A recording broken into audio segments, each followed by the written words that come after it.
మనకు Facebook, WhatsApp, Twitter, Instagram, YouTube లాంటి social media platforms వచ్చిన తర్వాత జనాల గురించి పాజిటివ్గా మాట్లాడి ఫేమస్ అయిపోతున్నారు. ఇలా ఫేమస్ అవడంలో ఎటువంటి తప్పైతే లేదు, ఎందుకంటే వాళ్ళు జనాల గురించి మంచి చెప్తున్నారు కాబట్టి వాళ్ళు ఫేమస్ అవుతున్నారు. జనాల గురించి నెగిటివ్గా మాట్లాడిన వాళ్ళు కూడా ఫేమస్ అవుతున్నారు. వాళ్ళలో ఒకరే కుర్చీ తాత అనమాట. ఈ కుర్చీ తాత గురించి మీకు వేరేగా చెప్పవలసిన అవసరం లేదు. సంక్రాంతికి ఒక సినిమా అయితే రిలీజ్ అయింది కదా, మహేష్ బాబుది, గుంటూరు కారం అనే సినిమాలో మహేష్ బాబుకి అలాగే శ్రీలీలకు మధ్య ఒక పాట అయితే ఉందన్నమాట. అదేంటంటే కుర్చీని మడత పెట్టి దాని తర్వాత ఏముంటుందనేది మీరే ఊహించుకోండి. ఈ సాంగ్ అయితే ఒకటైతే ఉంది. ఈ సాంగ్లో ఈ కుర్చీని మడత పెట్టి అనే పదాన్ని మనకు ఎక్కువగా ఒక తాత అయితే వాడుతూ ఉండేవాడు అనమాట. అతను సోషల్ మీడియాలో ఎక్కువగా ఎవరితోనైనా మాట్లాడేటప్పుడు లేదంటే కోపంలోనైనా సరే కుర్చీని మడతపెట్టి అనేది అతనికి ఊత పదం అనమాట. ఈ పదాన్ని పదే పదే వాడడం వల్ల అతనికి కుర్చీ తాత అని పేరు పెట్టడం జరిగిందనమాట. ఇప్పుడు ఈ కుర్చీ తాతని జనాల్లో బాగా ఫేమస్ అయితే అయిపోయింది. అయితే ఇతన్ని రీసెంట్గా అయితే బంజారాహిల్స్ పోలీసులు అయితే అరెస్ట్ చేయడం జరిగిందనమాట. ఇతన్ని ఎందుకు అరెస్ట్ చేశారు అనే విషయాలు అయితే ఇప్పుడు చూద్దాము. అంతేకాకుండా మనం ఒక గర్ల్ ఫ్రెండ్ని మెయింటైన్ చేయాలంటే మనకు బాగా డబ్బులు అయితే ఉండాలి. అలాగే ఆమె ఏది కావాలంటే అది కొనిపెట్టాలి. ఎక్కువగా షాపింగ్కి తీసుకువెళ్ళాలి. అలాగే జ్యువెలరీ కావాలంటే జ్యువెలరీ కొనిపెడుతూ ఉండాలి.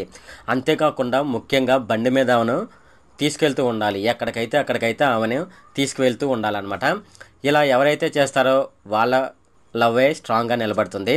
ఒకవేళ అలా ఎవరైనా చేయలేదనుకోండి, ఆ లవ్ అనేది బ్రేకప్ అయితే అయిపోతుంది.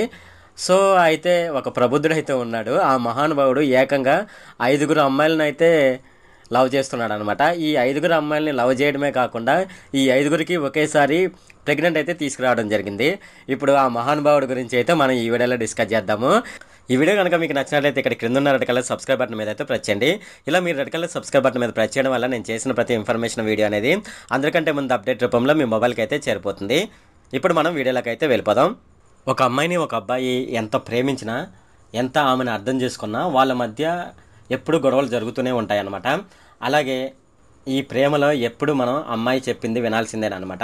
ఆమె అవునంటే అవును, కాదంటే కాదు. ఆమెను అందంటే నంది, ఆమె పందంటే పంది అనమాట. ఒకవేళ అలా కాదని ఎవరైనా ఉన్నారనుకోండి, ఆ లవ్ అయితే ఎక్కువ రోజులైతే నిలవదనమాట. అలాగే లవ్లో ఉన్నప్పుడు తనను కాకుండా మరో అమ్మాయిని పలకరించినా లేదంటే ఆమె వైపు కన్నేసి చూసినా సరే ఆమె తట్టుకోలేదన్నమాట. ఆమెను ఎల్లవేళలా పొగుడుతూ ఉండాలి. ప్రేయసి మెప్పు కోసం పొందే తిప్పలు ఇటువంటివి కాదనమాట. ఒక గర్ల్ ఫ్రెండ్ని మెయింటైన్ చేయలేక చతికిల పడిపోతున్న అబ్బాయిలు ఎంతోమంది ఉన్నారు. మనం ఒక గర్ల్ ఫ్రెండ్ని ప్రేమించడానికి చాలా తంటాలు అయితే పడుతూ ఉంటాం కదా. కానీ ఒక ప్రబుద్ధుడు ఏకంగా 5 అయితే లవ్ చేయడం జరిగిందనమాట. అతను ఒకేసారి వాళ్ళందరినీ కూడా తల్లులను చేశాడనమాట.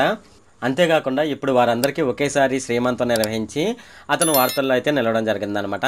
ఇంతకు ఆ గనుడు ఎవడంటే న్యూయార్క్ చెందిన జెడ్డీ వీల్ అనమాట. ఈ జెడ్డీ వీల్ వయసు కేవలం 22 సంవత్సరాలు మాత్రమే. అతను సంగీత కళాకారుడు. అతడి ప్రతిభ పాటవాళ్ళతో 5 అమ్మాయిలను అయితే ప్రేమలో పడేశాడనమాట. ఒకేసారి వాళ్ళను తల్లులను కూడా చేశాడు. 5 బిడ్డలకు అయితే అతను తల్లి కాబోతున్నాడు అనమాట త్వరలో. ఈ 5 లవర్స్కి ఒకేసారి బేబీ షవర్ ఫంక్షన్ కూడా అతను చేయడం జరిగింది. ఈ విషయాన్ని అతడు ప్రేమించిన అమ్మాయిల్లో ఒకరైన లిజ్జీ అష్లింగ్ టిక్టాక్లోను అలాగే ఇన్స్టాలోను ఈ విషయాన్ని అయితే తెలియజేయడం జరిగింది అనమాట. జనవరి 14న అయితే ఈ వేడుక జరిగిందని ఆమె చెప్పడం జరిగింది. అయితే ఈ 5 అమ్మాయిలని ఇతను ప్రేమించాడు కదా, వాళ్ళకు మధ్య గొడవలు ఇప్పటి వరకు రాలేదైతే చాలా మందికి అయితే డౌట్ అయితే ఉంది. ఇప్పుడు అదే విషయాన్ని అయితే ఇప్పుడు చూద్దాము. అలాగే అతను ప్రేమించిన అమ్మాయిల్లో ఒక అమ్మాయి అయితే లిజ్జీ అష్లింగ్ ఉంది కదా. సో ఈ అమ్మాయిని అయితే కొంతమంది అడగడం జరిగింది, మీరు 5 కలిసి ఒక అబ్బాయిని ప్రేమించారు కదా, మీకు మధ్య గొడవలు రాలేదా అని అయితే అడగడం జరిగిందనమాట. ఆమె చెప్పిన విషయం ఏమిటంటే పిల్లల కోసం ఒకరినొకరు అర్థం చేసుకున్నామని, అంతేకాకుండా మేమందరం అక్కా చెల్లెళ్ళలాగా కలిసిపోయి ఉన్నామని, అంతేకాకుండా ఒక పెద్ద కుటుంబంలో పిల్లలు పెరుగుతున్నారనే ఉద్దేశంతో ఈ నిర్ణయం అయితే తీసుకున్నామని ఈ మహిళలు అయితే చెప్పడం జరిగిందనమాట. ఈ విషయాన్ని కూడా అష్లింగ్ పేర్కొనడం జరిగింది. ఈ గర్భిణీ పేర్లు ఏంటంటే Aisling, Bonnie, BK Mary, Jillian Villa, Iyanla Khalifa, Galletti. So ఇవన్నీ వాళ్ళ పేర్లు అనమాట. సో దీనికి సంబంధించి వీడియోని కూడా వాళ్ళైతే షేర్ చేయడం జరిగిందనమాట. ఈ అష్లింగ్ అనే అమ్మాయి త్వరలో మేము మొత్తం 11 మందికి కాబోతున్నామని అయితే ఆమె అయితే చెప్పడం జరిగింది. అది ఎవరంటే ఈ 5 లవర్స్ ప్లస్ భర్త అలాగే 5 పిల్లలు అనమాట. మొత్తం కలిసి 11 మంది అని అయితే ఆమె అయితే చెప్పడం జరిగింది. ఈమె మా పిల్లలకు డాడీ ఈయనే అని అయితే సోషల్ మీడియాల ద్వారా అయితే జనాలకైతే చెప్పడం జరిగింది. అలాగే మేము మా మధ్య గొడవలు రావని, ఒకవేళ గొడవలు వస్తే మేము చదువుకుంటామని, అలా చదువుకోకపోతే మా పిల్లల భవిష్యత్తు నాశనం అయిపోతుందని ఆమె అయితే చెప్పడం జరిగిందనమాట. ఇది ఈ 5 లవర్స్ ఉన్న జెడ్డీ అనే ఒక అబ్బాయి స్టోరీ అనమాట. మీ జీవితంలో మీకు ఎంతమంది లవర్స్ ఉన్నారనే విషయాన్ని అయితే కింద ఉన్న కామెంట్ సెక్షన్లో అయితే తెలియజేయండి. ఈ జనవరి నెలలో రిలీజ్ అయిన సినిమాలు చూసుకున్నట్లయితే మనకు మహేష్ బాబు నటించిన గుంటూరు కారం అనే సినిమా అనమాట. అయితే ఇది అన్ని సినిమాలతో పాటు ఈ సినిమా కూడా బాగానే ఆడింది, మంచి కాసుల వర్షం కూడా కురిపించింది అనమాట. ఇప్పుడు ఈ విషయం నేను ఎందుకు చెప్తున్నానంటే, దీంట్లో ఒక పాట అయితే ఉంది. అదేమిటంటే కుర్చీని మడతపెట్టి అనే ఒక పాట అయితే ఉంది కదా. ఆ పాటకు సంబంధించి ఆ పాటను ఎక్కువగా వాడింది ఒక తాత అనమాట. ఆ తాత ఆ పదాన్ని ఎక్కువగా వాడడం వల్ల అతను బాగా ఫేమస్ అయిపోయాడు. సో ఇప్పుడు ఆ పదాన్ని ఎక్కువగా వాడాడు కాబట్టి అతని పేరును కుర్చీ తాత అని అయితే పిలవడం జరిగిందనమాట. ఈ కుర్చీ తాతని బంజారాహిల్స్ పోలీసులు అయితే అరెస్ట్ చేయడం జరిగిందనమాట. ఇప్పుడు అతన్ని ఎందుకు అరెస్ట్ చేశారనేది ఇప్పుడు చూద్దాము. వైజాగ్ సత్య, స్వాతి నాయుడు వీళ్ళు మీకు తెలిసే ఉంటుంది. వీళ్ళు సోషల్ మీడియాలో కూడా ఎప్పుడు ఏదో ఒక వీడియో చేసి ఫేమస్ అవుతూ ఉంటారనమాట. అయితే వీళ్ళతో పాటు కుర్చీ తాత అనే ఆయన కూడా వీళ్ళతో పాటు కలిసి ఉండడం జరిగిందనమాట. అంటే వీళ్ళ ముగ్గురు బెస్ట్ ఫ్రెండ్స్, అలాగే దోస్తులు కూడాను.